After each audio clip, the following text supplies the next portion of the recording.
What up, everybody? Yeah, I'm wearing a KFC hoodie. You know why? Because I seen it on Wish for $8 and I was like, I need to have that because I'm finger looking good. Now it's time to go do the things that you guys don't see me do in videos. Is like go to the parts store for the first 2 hours of the day because it's halfway across town because I need like 3 bolts for my exhaust manifolds. And I need a U-joint. And I need some MPT fittings. And I need some JIC fittings. Wait, let me start this. It's cold. It's cold in Canada. We're getting down to the wire. It's Tuesday today, and the track rental is on Friday morning. So today we have to be done everything mechanical, and then tomorrow work on everything electrical, which puts us at Thursday for testing, and then Friday for the track. That is the ultimate plan right now. So, manifold bolts, and then I bought enough airline fittings and MPT fittings to do our entire boost system and probably like 3 other cars. It's like $200 in airline fittings. I just didn't want to go back, and it's always good to have extra little knickknacks handy around the shop because you never know when you need one knickknack. And you never want to go to the store for just one thing because you look like an asshat. I kind of forgot that we only have 2 bolts in each header, so I have to put all these bolts in the headers now, which is a little difficult to do with the charge piping on. I don't want to take it off. All the bolts are in, and like an idiot, I did take the charge piping off because I had to, but I also think I need to do it because I have to build a breather setup eventually today sometime because it needs to be done today. Where we vent our valve covers, there's no vents in these valve covers, so if we just run it like this, there's no way for the crankcase to ventilate, and we're gonna blow oil everywhere. Especially back up through the turbo and ruin our turbo. So we have to ventilate the crankcase probably through the valve covers with some dash 10 fittings into a can somewhere. But that's not the biggest thing I'm gonna do right now. What I'm gonna do is I'm gonna weld up our exhaust, this one. And I'll give you guys a couple tips because I noticed lately I've been just welding and I don't really tell you what I'm doing or how I'm doing it. And I always want people to learn, so maybe I should probably start being a little bit better teacher. So for starters, the ABCs of welding is always be comfortable. So if you're doing a weld and you're out of position and you're uncomfortable, it's not gonna be a good weld generally if you're just starting.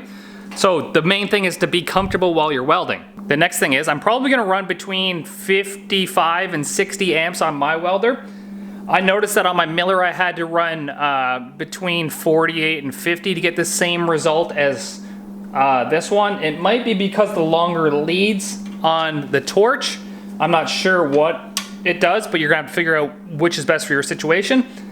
And when I first started welding, I would always use full throttle pedal because there was too many things to think about. I didn't want to think about throttle control, so I kind of went lower on the amps and slower, so 42 to 45 was my jam, wide open, and then you just speed up a little tiny bit as it got hotter. Now I'm getting better with throttle control, so I like a little bit higher amps so I can start at the higher amps and then back it off and then my weld stays consistent. Oh yeah, I won't be back purging this pipe just because it's post turbo. I don't mind too much about sugaring or if it breaks or anything like that. It's gonna save us some time and money. I only like to do a weld about as far as my cup can reach. So with this 12 cup, it's usually like, I don't know, it's between 8 to 12 dabs depending on how tight you do your dabs. And then you don't want to get the pipe too hot. If you start getting the pipe hot, for example, if you're going low and slow and you're just doing one continuous weld around the pipe, you'll notice when you get halfway around the pipe that the pipe is hot and it welds a lot easier and you have to move a lot faster. And then if you weld too much, you'll actually ruin the stainless properties in stainless if you get it too hot. So I recommend doing like a quarter pipe here, and if you have multiple welds like me, do a quarter here, a quarter down here, a quarter down here, a quarter down here, let it cool a bit, and then you start with your quarter again, and you're gonna be really consistent when you do that. That's just a couple things to look for when I do this welding here. Like I said, it's going to be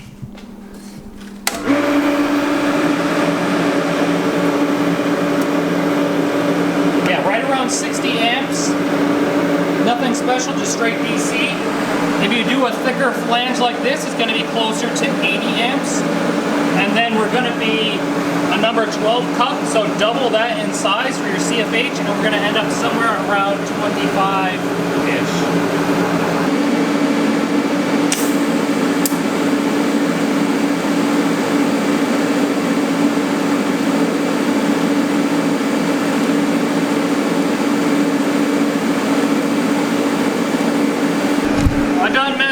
I moved my pipe and it smashed into my Red Bull. And now my Red Bull's leaking.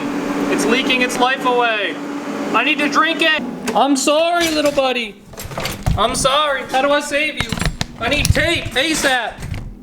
Tape. He's bleeding out. Save him. Black ticky tape. I'm sorry. Where did I hurt you? Show me where the man touched you. Sad. It's still good. Oh. I thought we lost him, boys. Now, this is not a full pen. Why does this camera suck ass for filming welds? Like, so bad at filming welds. Holy shit. That is not full penetration. I'm using a little bit less amps. Mainly for aesthetic reasons, the way I like the weld to sit. I don't like to be concave. So I did this one and this one. I have a situation where I ran out of 045 wire, so this is the last bit I have left. I'm gonna do these first two welds in 045 so they're the same. And then I bought a bunch of 035 by accident instead of 045. So I'll use that on the other ones, because if I go from 045 to 035, I'm gonna have to do a lot more tighter dabs, and I don't wanna do that midway around the pipe and then have two different style welds going around the pipe. So I'm gonna switch over to 035 on the bottom two welds and then 045 on the top two welds, and we'll see how that turns out. Now on the V-band where you have this kind of lip here, what I like to do is I just kind of try and blend the lip into the pipe, and then I lay wire some really small wire in there, and it just comes out like a kind of machine smoothness. And that's what I like to do for the V-bands. And then that's our weld above it, and we welded this one too up here, and then it's just the last two after we get this V-band done. But that's just what I like to do for the V-band. I just like to aim my heat towards the bottom one a little bit, get the bottom one to melt into the pipe, and then fill it with just a little bit of wire so it's not all concave.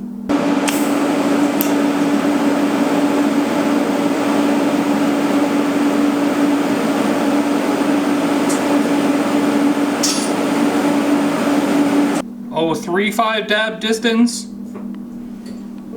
045 dab distance. You can see with the bigger filler wire I can kind of move a little bit further, and this one you need to dab a lot more. And my fit up is garbage down here. Don't judge me, my pipes weren't actually round. Down pipe is done. It's hard to be consistent when the pipes are not consistently consistent. So I had to fill like some gaps and some little bit of stuff, but so they're not super consistent. It's only a temporary downpipe. I'm not too concerned about it, but we can't forget the bung hole, because I almost forgot a bung hole for O2 sensor that we don't even have because it doesn't come out of the old pipe. Water. Yeah, Dan's getting that professional distilled water on the go. We're gonna fill up the block. I'm just gonna weld the bung hole in the exhaust pipe, and then we'll probably attempt to fire this thing up. Oh yeah, get that hose. Mm-hmm. Dan's got hose. He got hose. Feet and feet of it. So yeah, this should just be as simple as that. Should fill the whole engine and radiator. If we designed this correctly anyways. Oh wait. We forgot a coolant plug. We forgot a coolant plug right there. So I'll put that in real quick. Yeah, so we're having a little bit of issues with air locking in our cooling system if we thought about it and did it correctly, but you can see that these three lines get filled at the same time from this cooling fill.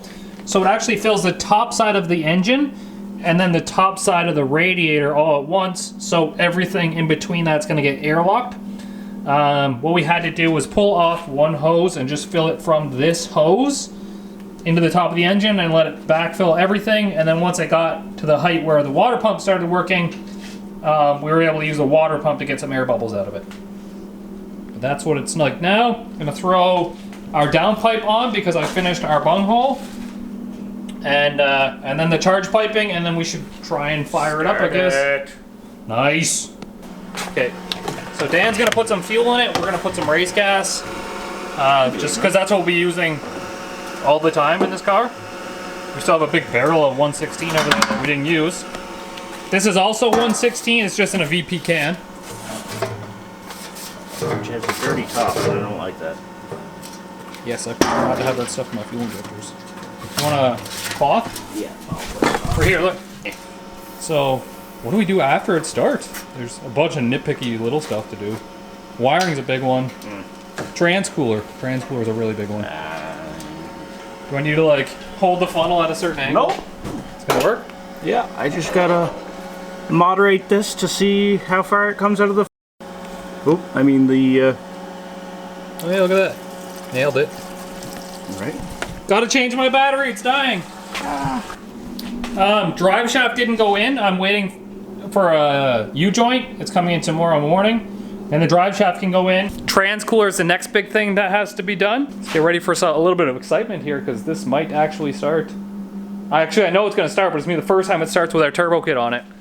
And an exhaust, so it's gonna sound pretty decent, I think. Okay, ignition on. It's not on yet. Ignition issue on. Yep, fuel pump. I'm gonna start it from here.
Nice runs. It just stopped spinning. Oh, Just stopped. a little for spinning. That's not a little. No, it's not. Damn, that was nice. That was good. I like that. I like that a lot. It's nice when a plan comes together and shit starts working out for you. It actually sounds quieter than the last car for some reason. I have no idea why. I agree. It does kind Yeah, it sounds kind of quiet. It's not bad. Bigger muffler. Bigger muffler, probably. Bigger Yeah. muffler. Probably it. We are leaking a bit of water over here out of the port because we don't have an overflow right now. Least of my worries.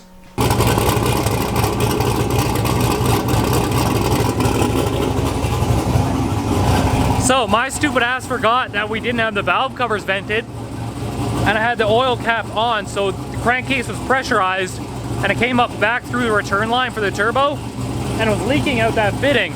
So now Dan's checking to see if it's still leaking there as we got rid of the crankcase pressure. Hey, that's flammable. What? That's flammable.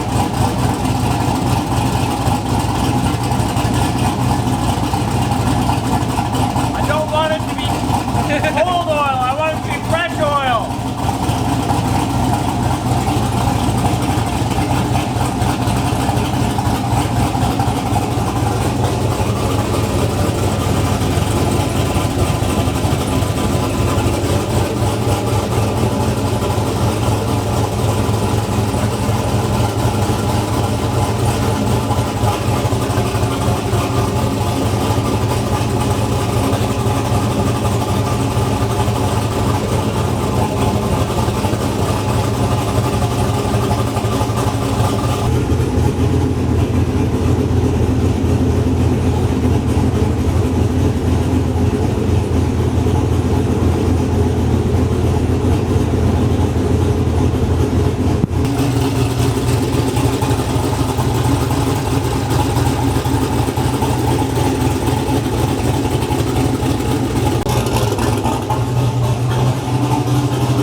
starts dripping, it's impossible to not be like, oh, I found it. It's like, no, that's something I Water's dripping over that knew about. can over there, though. That's exactly what I was seeing.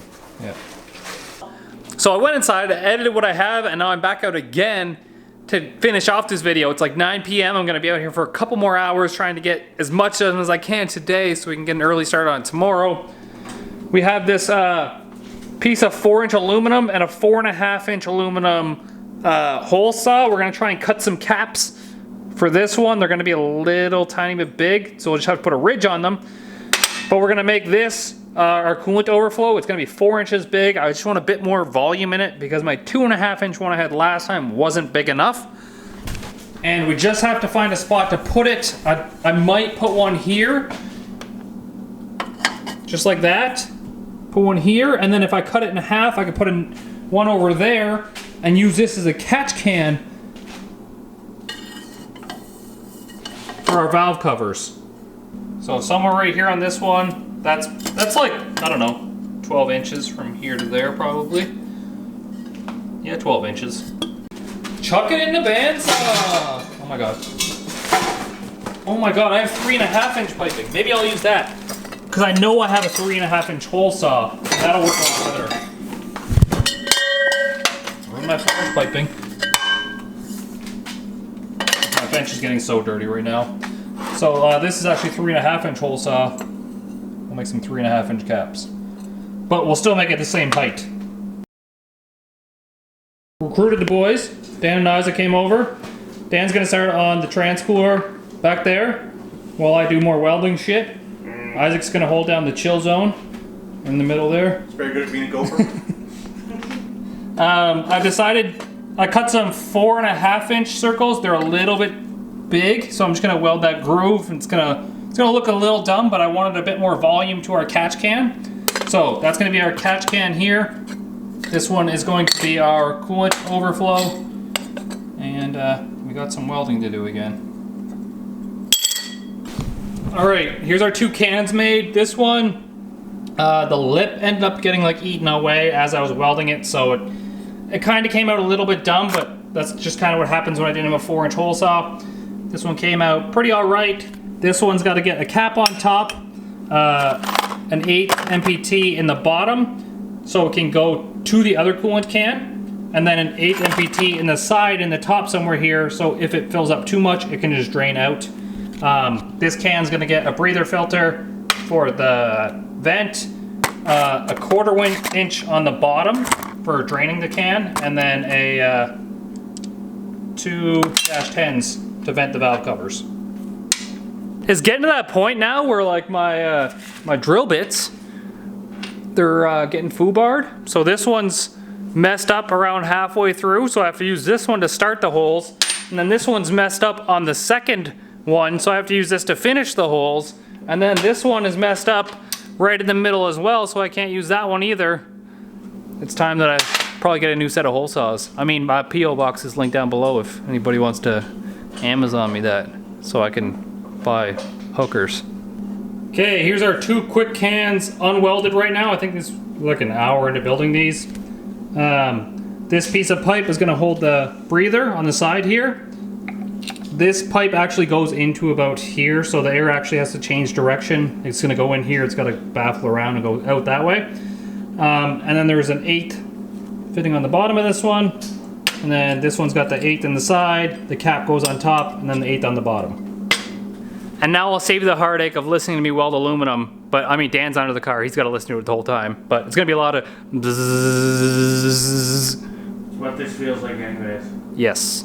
He's trying to get the trans-cooler lines on the transmission. They're horrible because there's no room between like the tunnel and the transmission. So here's both our cans. This one's welded up with 2 bungs and the piece and the bung on the bottom. This one's got the cap on the top and the 2 bungs in it. We cut up 2 pieces of angle iron here. I'm gonna bevel them. This one's for 4, this one's for 3.5.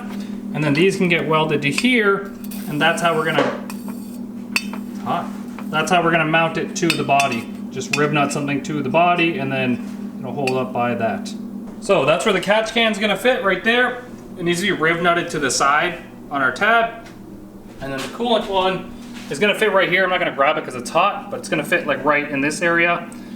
And yeah, so the bottom port's gonna go to here, and then we're gonna put a -10 in this valve cover with a 90, and it's gonna go up around the back into one of those ports, and then straight from here into there. And then there is a bung in the bottom. We're just gonna plug it off for now. You have to pull the catch can, empty it. But that's how it's gonna sit. 2 little things done. And Dan didn't get the transland on. But that's it for today's video. It's exciting because it ran, it's awesome, but there's lots of finalizing, button up stuff that we need to do in order to make it work. We kind of just threw it together. The fuel pump's running off the water pump right now, so the water pump needs to be hooked up, or the fuel pump needs to be hooked up, one of the two. And then we have to get it out and get it base tuned, and we still got CO2 boost to hook up. It's still a whole bunch of stuff and not a lot of time, so hopefully Dan comes back over and helps me out with it. I wouldn't be this far at all if it wasn't for Dan. As you guys can see in the videos, I'm doing the fab work and Dan's like, got everything else under control. So without Dan, we wouldn't be this far. So huge shout out to Dan the man who uses his hand in Japan because he bought a ladyboy and then he didn't want to bang the ladyboy, but if I were that far, I probably would just do it anyways. So peace easy and get that V.